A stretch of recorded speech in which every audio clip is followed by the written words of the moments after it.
আজকে খোলা আকাশের নিচে আমার মানুষ, মেহনতি মানুষগুলি ঘুমাবে, বস্ত্রহীন থাকবে। আজকে মা তার বাচ্চার মুখে খানা তুলে দিতে পারবে না। আজকে বাচ্চাকে বস্ত্র পরিধান করতে ব্যর্থ হয়েছে তার বাবা। আজকে হাজারো মানুষ তার বাচ্চার মুখে খাদ্য দিতে ব্যর্থ হয়েছে। আপনি এসের মধ্যে থাকবেন তো মেনে নেওয়া যায় না, এটা মেনে নেওয়া যায় না।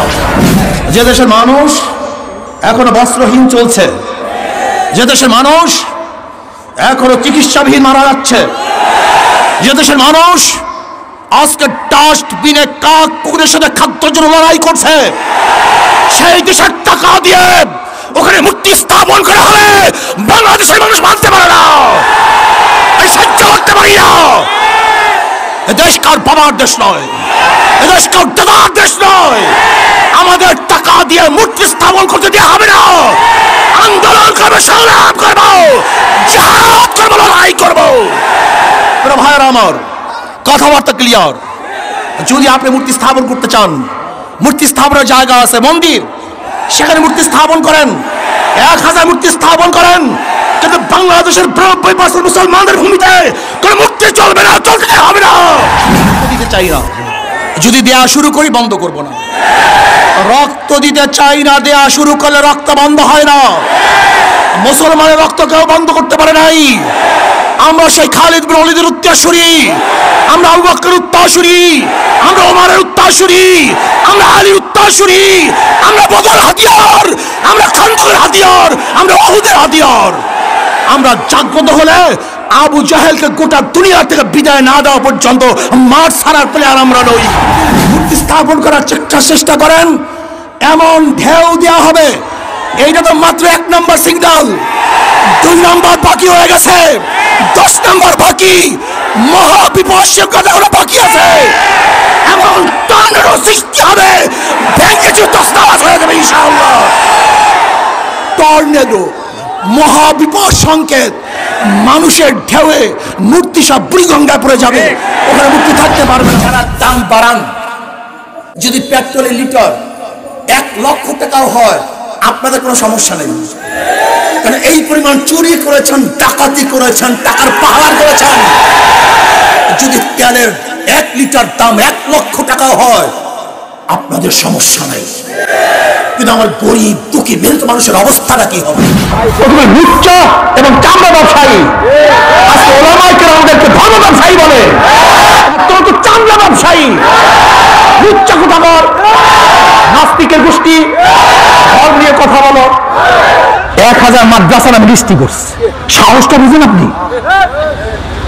অথচ কোনো মাদ্রাসায় ধর্ষণ হয় না, যে প্রতিষ্ঠানে ধর্ষণ হয় তার বিরুদ্ধে লিস্টি হয় না।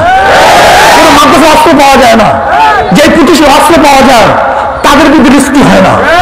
ওই যে নিউ মার্কেটে রোজার সময় যারা খুন করছে তাদের বিরুদ্ধে লিস্টি হয় না। আর যে মাদ্রাসা সবসময় কোরআন তেলাওয়াত হয়, দুরূদ পড়া হয়, যেখানে তাহাজ্জুদ নামাজ পড়া হয়, তার লিস্টি হয়। এই লিস্টি যারা করছে তাদের হাত ভেঙে দেওয়া হবে। তবে অনুমতি কে দিছে যে 16 জন ওলামায়ে কেরাম ধর্ম ব্যবসায়ী, মাদ্রাসা সন্ত্রাসবাদ, এই রিপোর্ট কালেকশন করে অনুমতি তোকে কে দিছে?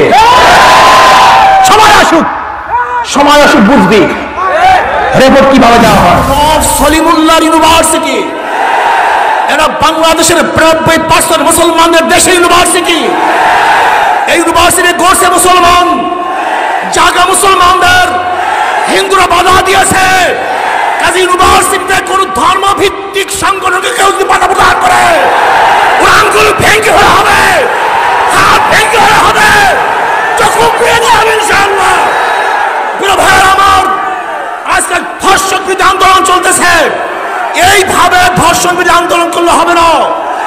আমরা সবাই আমাদের সবাইকে মাঠে নামতে হবে, ঐক্যবদ্ধ আন্দোলন করতে হবে, সংগ্রাম করতে হবে, গোটা বাংলাদেশকে অবরোধ করতে হবে।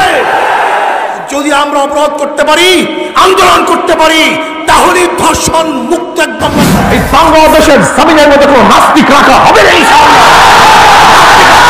ইনশাআল্লাহ হতে হবে, নাস্তিক জীবনে আন্দোলন করতে হবে, সংগ্রাম করতে হবে, ইনশাআল্লাহ জীবন দিতে হয়।